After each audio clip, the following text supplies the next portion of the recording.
today's agenda. So first topic, which is very important in my opinion, is what is exactly AI, and not just what is AI, but what is AI in the sense of the ISO standards. A little bit reformulate the question, what is the scope of this ISO standard? I hope you can have the knowledge at the end of this webinar that if this standard is applicable to your organization or not.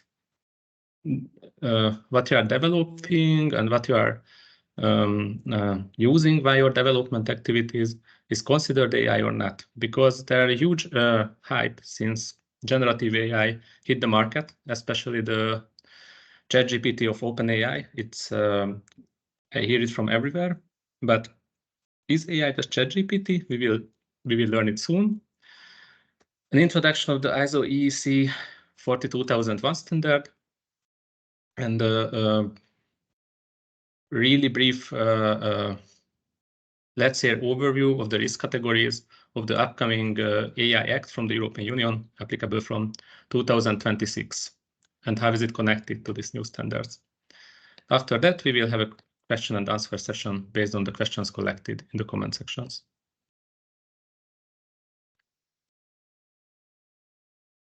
So the first question, what is AI? We don't have to think too much about it, because in the ISO IEC 22989 standard, which is describing the artificial intelligence terminology and concepts, giving us really a common language, a common terminology to discuss AI-related topic, is defining artificial intelligence as a term. You can see here the definition. I promise I will not read all of the slides, but this one, please let me read it. So AI is a technical and scientific field devoted to the engineered system that generates outputs such as content, forecasts, recommendations, or decisions for a given set of human-defined objectives. It's a very broad definition, as you can see it. So I would like to dig a little bit deeper into this topic. What is AI actually? The same standard also define AI systems and give us the insight about what are the properties of these AI systems. So an AI system should be interactive, contextual, performing oversight, and being adaptive. Okay, we are a bit closer now to grasp the term of AI. Let's try to categorize AI or getting a sort of terminology. So there is a philosophical approach. It's not really a mindset of an engineer. I assume most of the participants are engineers in today's meeting. But from a philosophical point of view, we can group AI as a capability-based or a functionality-based categories. And we can define levels in both of these categories. You will see a bit later they have a correlation. So they are so-called narrow or weak AI in a capability-based model. It's called narrow because it's designed to perform a narrow set of tasks. So it's not general AI or not strong AI, which is the next step. General AI is similarly to a human. Have it's a general intelligence which can have similar capabilities as a human being. And there is the first step. First step is so-called super intelligent AI, which is surpassing the human intelligence, solving problems what we are not even understand at the moment. And there is another other possibility to see the levels as a functionality-based model. So they are so-called reactive machines. Here are a few examples. So an artificial intelligence is a spam filter, for example, or even a chatbot or a recommendation engine. These are so-called reactive machines, which are a type of a narrow AI. There is so-called limited memory AI, self-driving cars, generative AI, virtual assistants. So all of the hot topics of today. So in the automotive domains, level 4, level 5 automation, or generative AI. Please don't mix generative and general AI. It's two completely different topics. General AI is, for example, the ChatGPT or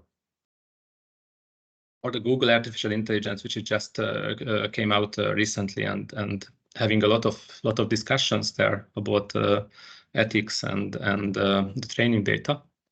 And virtual assistants like the Copilot introduced by Microsoft, for example, but there are several Copilot softwares available in the market.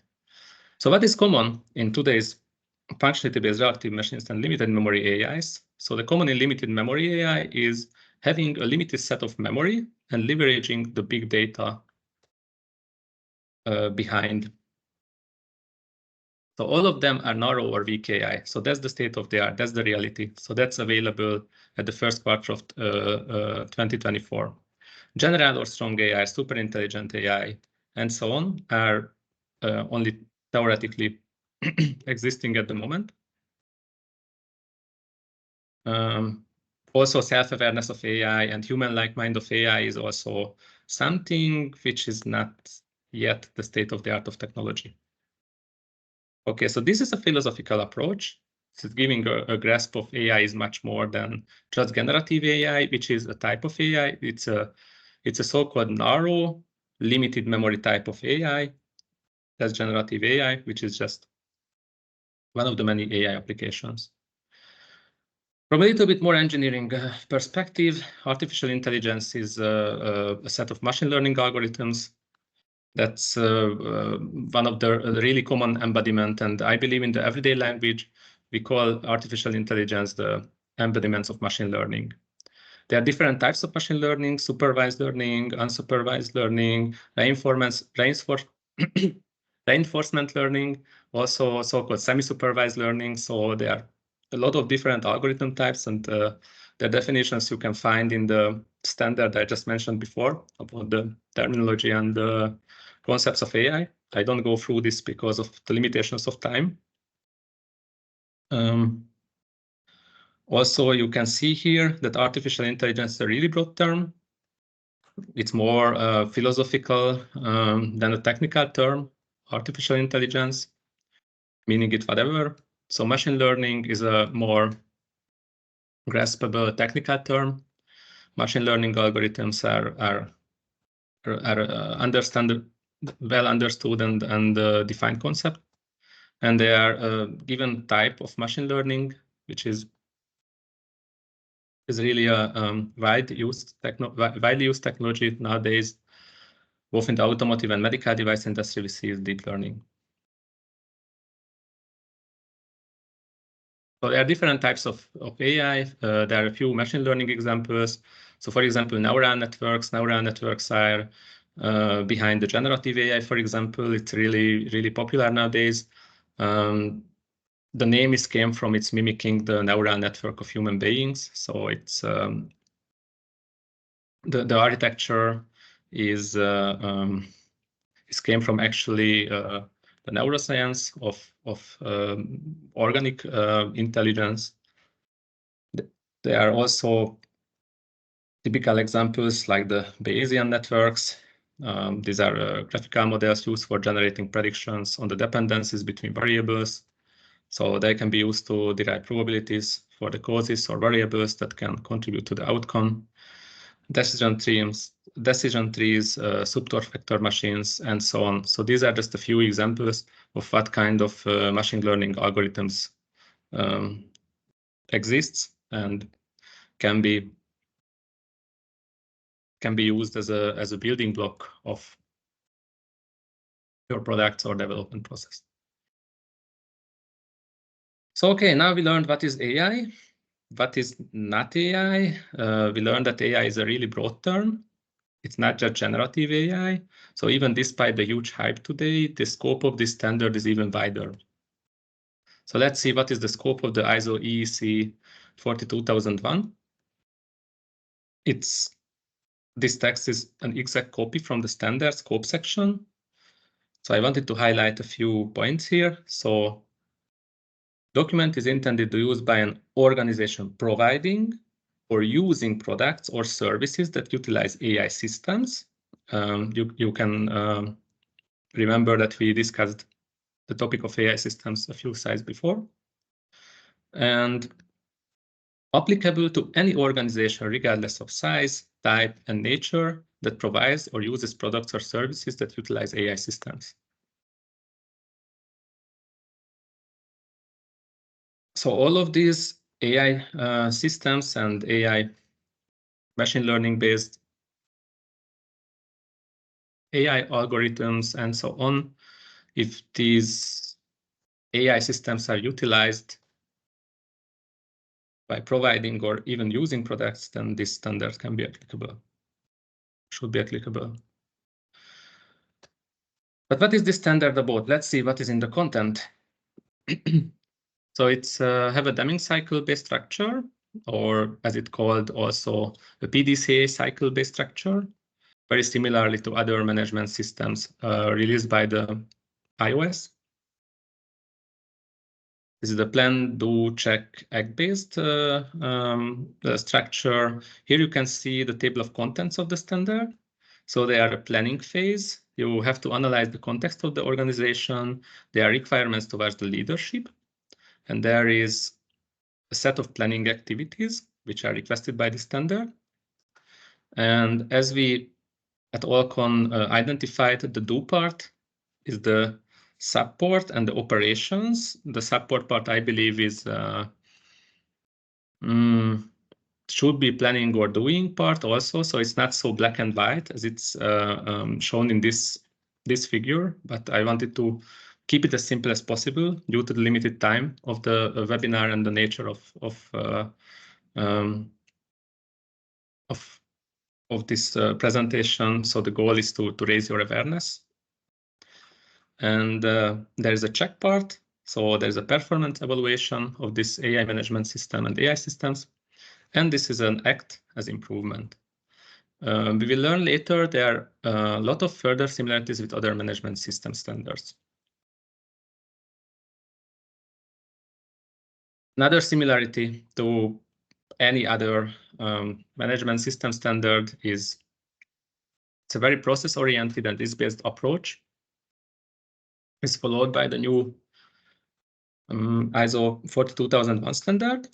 So this is the heart of activities, which is something standard specific, but very similar to, for example, ISO 27001's structure. So in the heart of this process map is an AI risk assessment process, an AI system impact assessment. The AI system impact assessment is an input to the AI risk assessment process. And based on the outcomes of the AI risk assessment process, there is an AI risk treatment process to be performed. And then your organization will have an AI risk treatment plan and residual risks after the treatment of the AI-related risks. So this is an overview. Of course, the AI policy of the organization and the AI objectives defined by the management are also inputs for the AI risk assessment process. And we also propose, based on best practices and other similar standards, like the ISO 27001 or the ISO 21434, there are triggers should be defined by the organization. So when the AI risk assessment process and the AI system impact assessment to be performed, and also these triggers and sources and so on for this analysis should be defined in a structured way. This is a best practice proposed by us. Also defining the term AI lifecycle. And what is very important here is the responsible development of AI lifecycle. You can see here he's describing the objectives for responsible development of AI system requirements and specifications, documentation of AI system design and development, AI system verification and validation, and further described in the standard. So you see this requirements, specification, designing, documentation, validation, verification. It's once again a bit similar to V-model based frameworks. Which is widely used in the automotive and the medical and in general the safety critical domain of electronic and development of electronic and electronical systems. And it's actually very important the the ethical implications and safety implications of AI-based systems are really broad, because if you think about that, what we discussed before, so an AI system is not generative AI, not just generative AI. It really can be an input to safety critical systems like a self-driving car or a medical device, which is proposing giving inputs for diagnosis. So it's really a very important part. And as you will see it from a bit later, also from compliance point of view, it's a huge question actually. Okay, so next slide I wanted to show. The good news is this new management system is integratable to already existing management systems, but you most likely already implemented to your organization.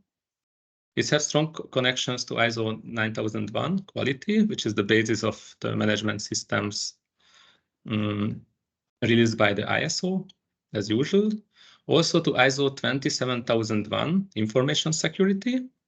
So it's connected in multiple points, and also the structure of the standard and the structure of the risk assessment activities are very similar.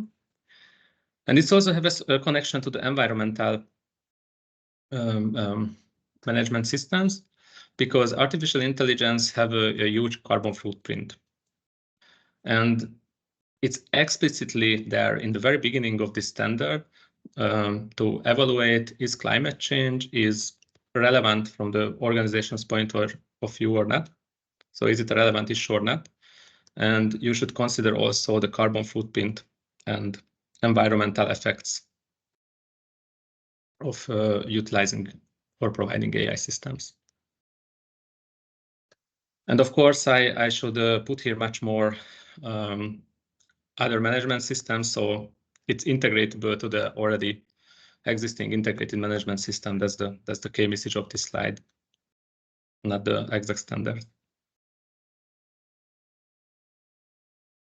Okay, so there is a further highlight regarding the reference controls and objectives.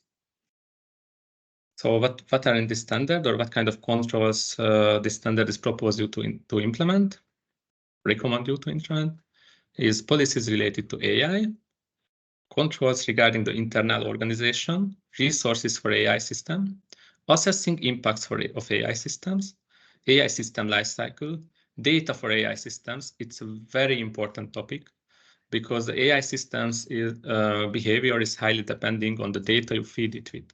So you have a machine learning or a deep learning algorithm, and it's very, very important what kind of data you are feeding this algorithm with. It's very important from performance point of view, but it's very important also from ethical point of view, because it's have a broad implications, what kind of biases this data have. So this data for AI systems is highlighted by us as one of the important and very specific recommendations from this standard. Information of interested parties of AI systems, stakeholder management is also part of reference control objectives, use of AI systems, and third-party and customer relationships.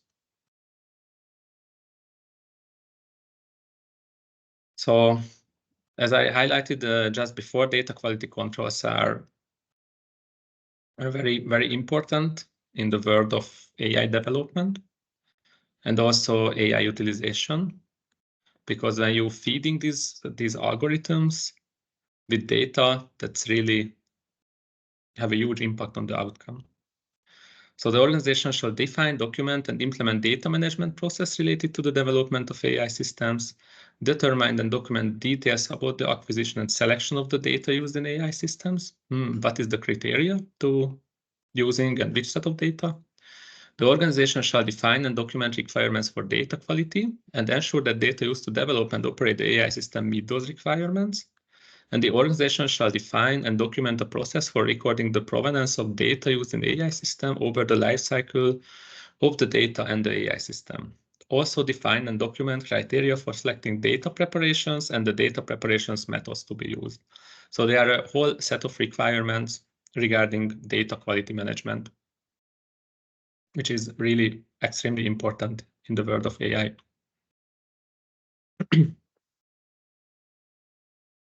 Okay, so why to implement the new ISO IEC 42001 standard, which is just came out last December. So your organization will having then a framework for managing risk and opportunities, because I believe a lot of organizations are still a bit afraid about AI, especially because it's really a huge hype. It really seems to be coming so quickly, as in some way it can be shown as a destructive force. But with a correct framework, you can, as I can refer to our mission statement at Allcom, making an impact the right way, if having a framework for managing the risk and leverage the opportunities. But as you can saw, this AI systems are actually not so new. So most of your organizations most likely already using some sort of AI systems, or in some cases, as I see the list of the participants, even developing it since years. Because as we discussed, this is one of the key messages, that AI is not just the generative AI in the terms of the ISO standard. I can demonstrate the responsible use of AI, which will be very important from compliance point of view in the future.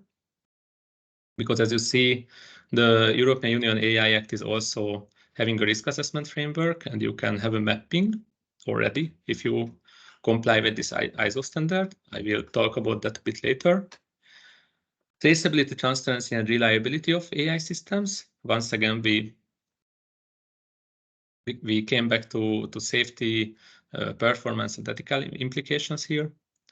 Cost saving and efficiency gain, definitely, and regulatory compliance through demonstrative responsible use of AI, and through traceability, transparency, and reliability, which are both requirements for the upcoming regulations, because regulations are coming.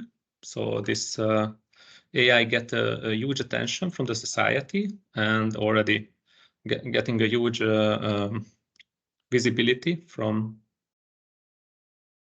regulating bodies point of view.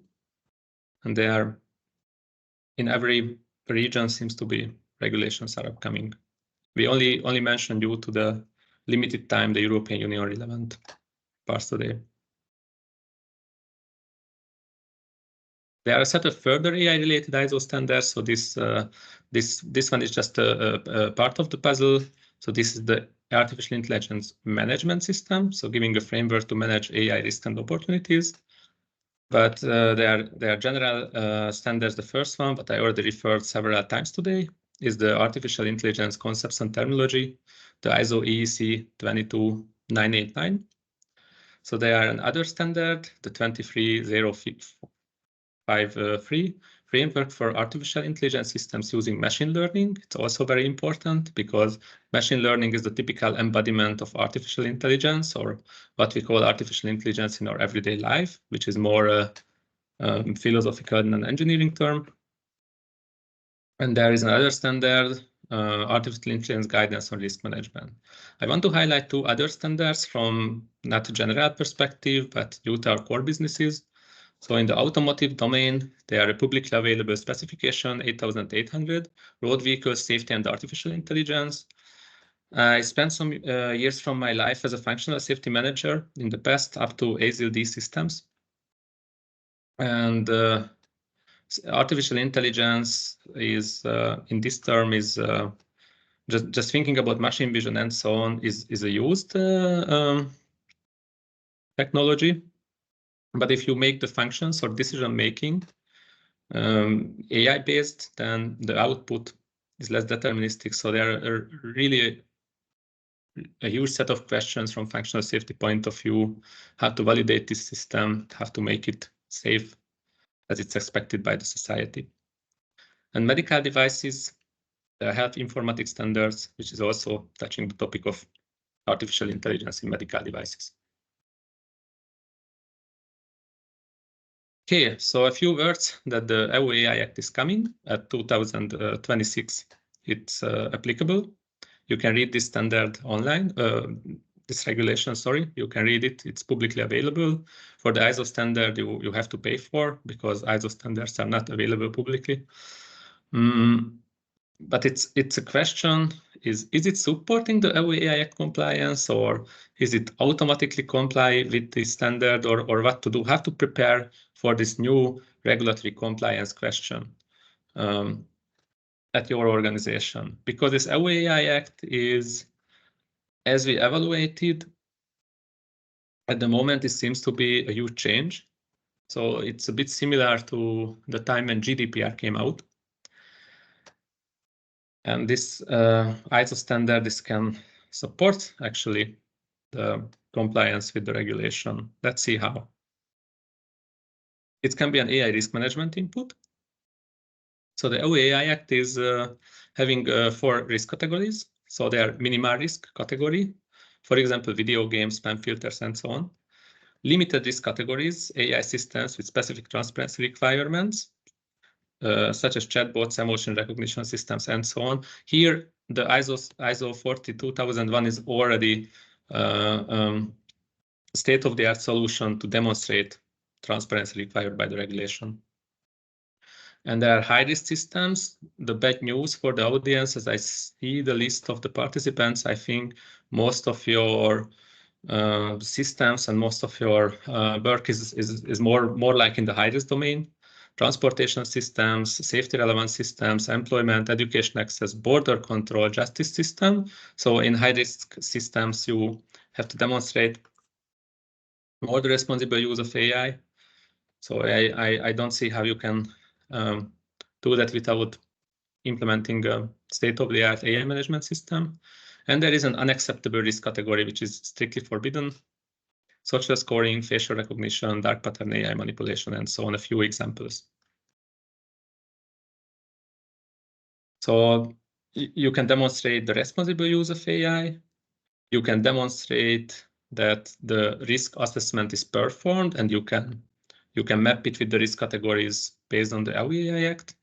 And you can also comply with the transparency requirements with implementation of this standard at your organization. Okay, so that was today's short presentation from my side. And now let's see the questions, if there are any.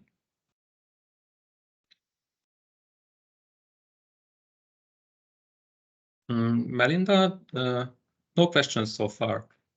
Okay, surprising, but that's also okay. I hope it's because the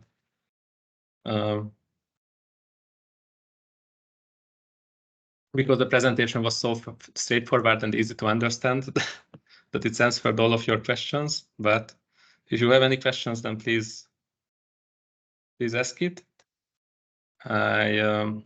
I waited 2 minutes before going forward, or maybe 2 minutes is a bit too much. So waiting 1 minute, and if no further questions, then I'm going to the next slide.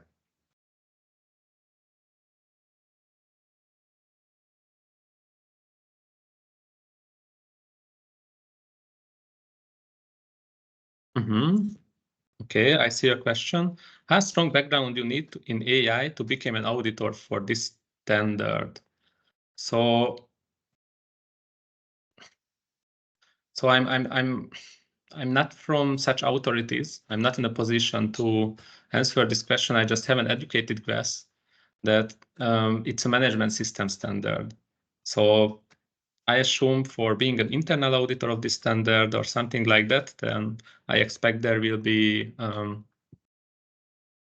trainings, and also for being a lead auditor.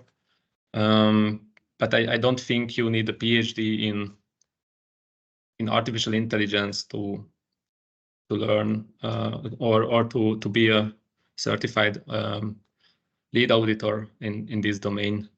But really, it's not a question that I can answer from my position.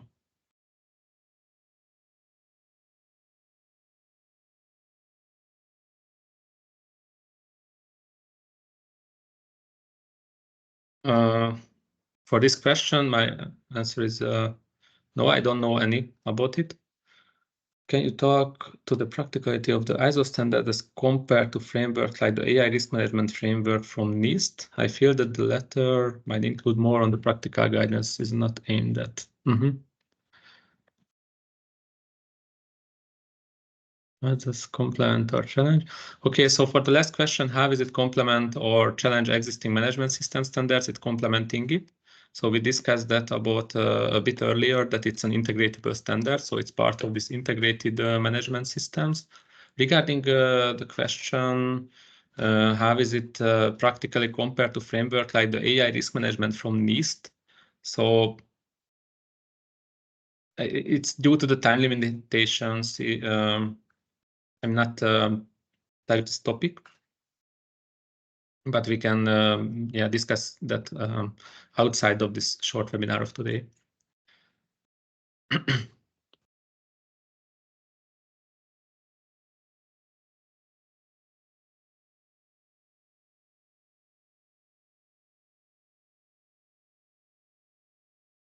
Okay, thank you very much for your questions. Okay, thank you, Gabor.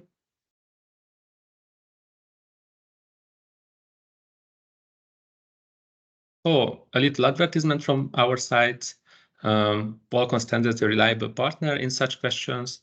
If you decide to implement these standards or just want to know a bit more about it or need support in building such processes or performing a gap analysis, or you need any sort of help in the domain of compliance with ISO 42001 or any other industrial standards listed on our webpage or more, then feel free to contact us. Here a picture of the team. You can see me in the left side.